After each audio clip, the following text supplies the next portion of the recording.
morning. Good morning, everyone. Happy Tuesday. Hope everyone's doing well. All right, so yesterday I made a video and I had mentioned that my car was squeaking and it was doing it since Saturday.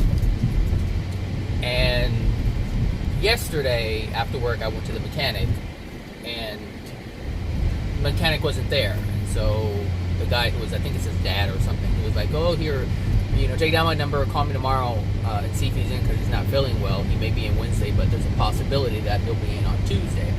I was like, okay, all right. So I go home squeaking all the way there. and so the thing is I couldn't do a lot of things because I didn't want to drive my car like that. I mean, I'll go to work, but anything besides that I wasn't going to do. So there was kind of like, there was some anxiety and stress there because there were things that I felt I needed to do, but I really couldn't do it because I didn't want to just, use my car and something really go wrong with it. So anyway, so yesterday I accepted the fact that, hey, you know what, I gotta wait, come this weekend, everything will be fine. The mechanic would have, fixed whatever the issue is, and I can just go on about my life. So this morning I get in my car with the understanding that, hey, I'm going to start my car, it's going to start squeaking really loud and it'll kind of die out a little bit as I go along. Start the car, no squeak. Gun it, no squeak. Turn it off, turn it back on, no squeak. And I'm like, ugh. So the issue that was present was, well, first of all, there were things that I did not want to do, that I knew I needed to do. The feeling that I had was, hey, I don't want to really do these things, but they need to get done. But the issue with my car prevented me from doing that, which allowed me to just relax at home, which is really what I wanted to do. I just wanted to just relax, and that's it. So I vegged out and watched some TV because there was really nothing else to do. I was stuck. I couldn't go anywhere or do anything. But as soon as I accepted that everything was going to be okay, everything seemed to correct itself. Just like that. And that's how the universe works. Because inside, there was a part of me that was like, this is kind of like a blessing because I really didn't want to do these things. So just take advantage of what's being presented to me in the moment. And I did. And I vegged out. And I relaxed. And I don't know what's going on here with the cop car, but I don't want to get stuck behind him. That's what I don't want to do. I think he's trying to stop traffic, but I'm gonna get stuck behind him. He's gonna turn on the little raggedy lights and start zigzagging all over the road. Watch. So anyway, yeah, so I accepted it. I took advantage of what was being presented to me in the moment, because the only thing that was being presented to me in the moment is to sit my butt down and relax. That was it. Just relax, calm down a bit, So anyway, I thought that was a interesting law of attraction. This happens a lot, actually, where things will happen that will prevent me from doing things, but what I really wanted is what's really given to me.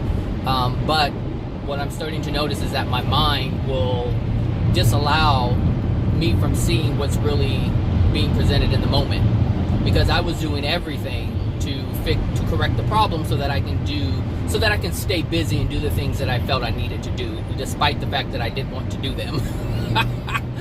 So anyway, which ties into the topic of this video, which is, why does this keep happening to me? And so this comes about because I was responding to an email that someone sent to me back, oh Jesus, back in, I want to say March, April, May, June, July, I think back in May. I think in May someone sent me an email, and my goal was to respond to it, but I've just been so busy. Again, going back to what I'm saying, my mind says all these things need to be done, and I just didn't have any time for myself. And so this person, you probably heard me talk about him, maybe not. I know I've shared his videos, not on my channel, but he's the H2 Minutes guy. And so he had sent me an email, a very lengthy email. He's very thorough when he sends emails. like I've met my match when it comes to writing. So he sent this long email, and the reason why I didn't want to respond to it earlier is because the time that I had wasn't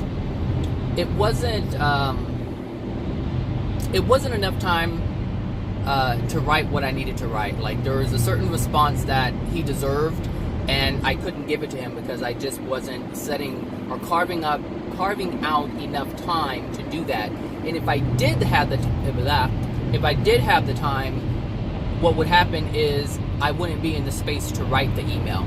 So when I write or when I speak, I have to be in a filling place. I have to be in a space where I'm able to just freely allow my feelings to flow through my words. So yesterday was the day that I responded to his email, and this is interesting because I've never he's the one who has been helping me, or he's kind of the liaison for the hydrogen machine that I bought that has not arrived yet. Thank you very much.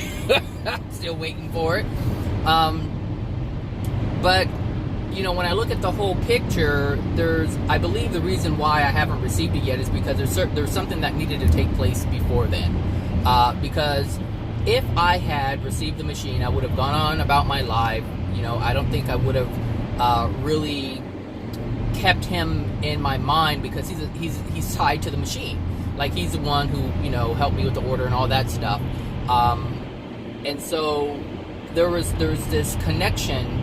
But the connection is through this machine that the hydrogen machine that I bought. And if I had received the machine already, I would have been, it's almost like that connection would have just kind of phased out. But anyway, he had wrote something to me regarding his personal self, his life, something that's, part of him. And it was something personal, and so this is one of the reasons why I didn't want to just respond with just a generic email. I wanted to put myself into it because that's what he gave me, and I felt like it was only right that I give him that in return. So yesterday I wrote, I don't know, maybe a 2-paragraph email, maybe a little longer, and I was talking about the soul, something that I was explaining why something is in his reality, I should say. And so I was talking about emotional injuries and things like that, and how they come to be. And so, when I was writing the email, I was like, I can't believe I've written so much, because I couldn't believe it when I looked at it. I was like, I can't believe I wrote this much about this topic. And I had added in there, I guess, my passion for the soul and the universe and how they work in unison is similar to your passion about hydrogen, because he's all about hydrogen. He's a hydrogen man. So, if you want to know about hydrogen, you can go see him. I think it's just H2 Minutes. He makes videos, so it's a black guy. You'll see him on there if you look for him. Anyway, so as I was, explaining how these things work, I thought I would explain. I am sweating. I'm not sure. It's 65 degrees. Hold on a second. I gotta fix something here. Turn that off. Okay, so there we go. So what I was explaining to him is that, why people, say to themselves, why does this keep happening to me, or why do these things keep happening to me? And the reason why things keep happening to you is because of the soul condition, the emotional injuries within the soul. And so what I was explaining to him is that, if your great-grandfather experienced some type of trauma, some type of emotional injury, some type of pain, some type of suffering, some kind of disappointment, and he did not release that, and he held it within himself, that automatically triggered the law of attraction to respond to it. And the reason why the law of attraction is designed to respond to it is because it's not supposed to be there.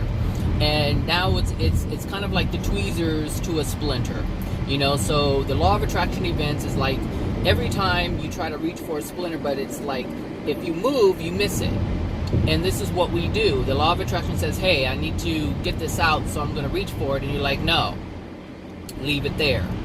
I can't let it out. And so every time the law of attraction brings you an event to prompt an emotional release, because that's all it's trying to do, is prompt an emotional release. So it's like the tweezers picking at the splinter, trying to get it out.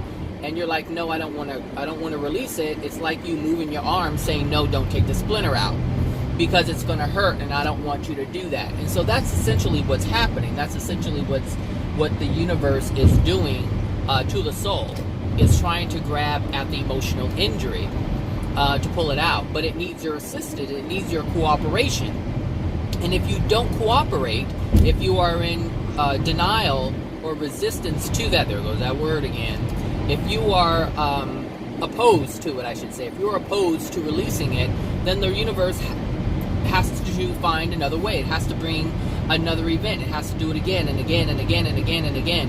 And it will keep doing it until you agree to have it removed, because well-being is this thing where there isn't anything wrong with you. There aren't any emotional injuries with you. There isn't anything in the body that's not supposed to be there. All these things are removed, so therefore the soul can function normally, so therefore the body can function normally. And this is the process. So what happens is, like, okay, say great-grandfather didn't want to release it, so he has a child. So now his grandfather, has the emotional injury because great-grandfather didn't get rid of it.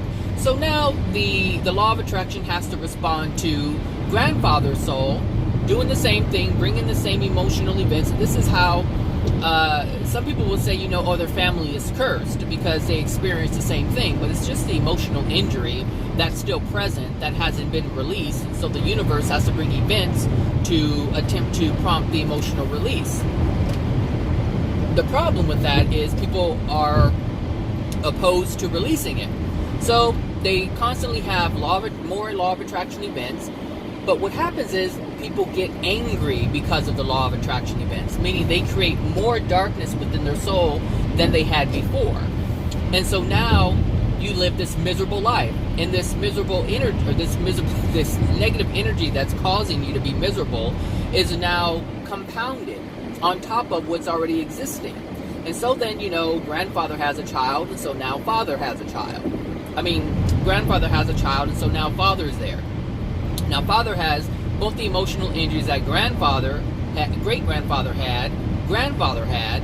Now he has these emotional injuries and the pain from those emotional injuries in his soul. So now the law of attraction has to respond to that as well. And so this man is really zigzagging a little Nissan. So now he has to deal with all of it, and this is why life seems to be so hard generation after generation after generation. It's because it's compounded. And the thing is, at some point, the law of attraction, the events, they have to intensify.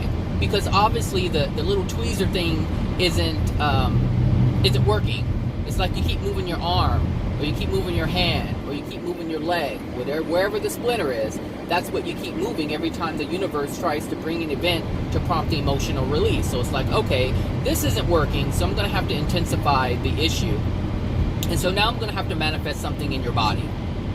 Because you're not looking at the external sign, so now I'm going to have to put it on you. And now you're going to have to look at it. Now you can't ignore it. You can ignore it, but it's there all the time. It's not a soft, gentle reminder. It's like, here, now you have to walk around with it until you pay attention to it. And so this person has experienced something within his being. And so that's what I was explaining to him. But the reason why it keeps happening over and over and over again is just the universe trying to prompt the emotional release so that the pain can be gone and no longer have that experience. But like I said, what happens is after a while it starts manifesting in the body. This is why there's more people who are sick now than before, generationally. The reason why people are more sickly now is because people historically have ignored the signs. And since those signs have been ignored, that are external, meaning events that happen to you here and there, those don't work. And the universe knows it. And now it's like, okay, Now a child is born, the child of the Father. Now the child is born, but now the child is born with a deficiency. It doesn't matter what it is, it's a deficiency. And the reason why that is because father, grandfather, and great-grandfather did not release the emotional injuries. And this is why there's autism. This is why there's retardation. This is why there's people who have Down syndrome. This is why people are born without limbs. This is why people are born with COPD. Children are born with COPD. Children are born with other diseases. All these diseases or ailments are the emotional injuries manifested into something physical. So it's not something that it's not a scrape or a bump or a broken arm. It's the deficiency born. It's within the physical being of the soul who holds the emotional injuries. And the thing is, all these things can be reversed. Autism can be reversed. Cancer can be reversed. Some children have leukemia at a very early age. Why? Well, it's because it's the compounded emotional injuries over the generations. That's it. That's how it works. And the thing is, every time you say, why does this keep happening to me? It's because you're not seeing the sign. You're not looking at why or why it's happening to you. You're not even asking the question. You're saying, why does this happen? Why is this happening to me? In the sense, like, Jesus, I wish it would stop. Not, why is this really happening to me? What am I supposed to see here? The answer to that is, what are you feeling from it? Because it's the feeling that you need to sit with in order to prompt the emotional release. That's why the law of attraction is there. That's why the manifestation is there, to help you feel something so that you can experience the feeling of it, so that it prompts the emotional release. Because it's going to be something that is painful emotionally. You're not wanting to experience that on a regular basis. But once you sit with it and you feel it and release it, it's done. It's gone. And you start to see your body heal. Your body heals all the time, but it happens in a more rapid way. Just like cancer, spontaneous remission. It only happens when people release whatever it is that they have within themselves. And trust me, when someone's telling you you're about to die, you start getting serious about some stuff that you've been doing and things that have been done to you. You start releasing the anger. You get rid of the grudges. You're like, oh, it's not worth it. It's not worth it to have all this pain and anger within me. And then you let it go. And if you're fearful, so most people are fearful, not most people, but a lot of people are fearful of God. I'm like, oh, I'm sorry, because now they think they're going to be judged. And they're not, but they feel they are, so they start changing. They're like, I need to let this go before I die because I want to go to heaven, because this is a belief that people have. And the thing is, beliefs, doesn't matter whether they're true or not, they help shape your reality. If you believe that God is a vengeful, mean God, and you're going to get punished when you die if you did bad things, then you're going to do whatever your belief says that you should do in order to rectify that. Some people have to pray for I don't know how many hours. Some religions or beliefs are designed where other people have to pray for you in order for you to be forgiven and your sins washed away, if that's what you call them. Your beliefs are just your beliefs, and they, like I said, they work. They work because you have the power to make them work. Same thing with superstition. You have the power to make them work, so they come true for you. If you have to bang a bowl 3 times and do this ritual, then it's going to work. Why? Because you say it's going to work. That's the power of the soul. It's not the actual thing. It's you saying that it's going to work. It's you saying that it's real. It's you saying that this is going to be the outcome if I do this. It's your belief in something that makes it manifest. It's your faith in it. And trust me, you have faith in many things. It may not be the truth, but you have faith in many things. And that's not to say that it's wrong. It's just to say that you're able to create something out of nothing. Something that doesn't exist can exist because you say it exists. That's it. That's all that, that says. That you are a powerful manifester. Yeah, I'm not dealing with you because you came over like a asshole. I see how you tried to. Oh, he's asshole. I don't know if you saw how he tried to come over hard. those jerks that he was doing with his car were from him trying to make you stop thinking that he was going to come over and hit you. That fear does not live over here, buddy. Anyway, I can't believe that thing, but yes, I can believe that thing stopped squeaking. Like, it was terrible. And now it's not doing it at all. Let me see. Yeah, it's still there, but it's negligible. You can barely hear it, so it's probably going to just go out on its own. So I'm not going to take it to the mechanic until it comes back. Because it didn't happen until after I put water on the damn engine trying to clean it. Anyway. That's funny. Anyway, so yeah, why things keep happening to you. That's why they keep happening, people. Because what are you doing? I'm not dealing with you. Doing all that nonsense over here.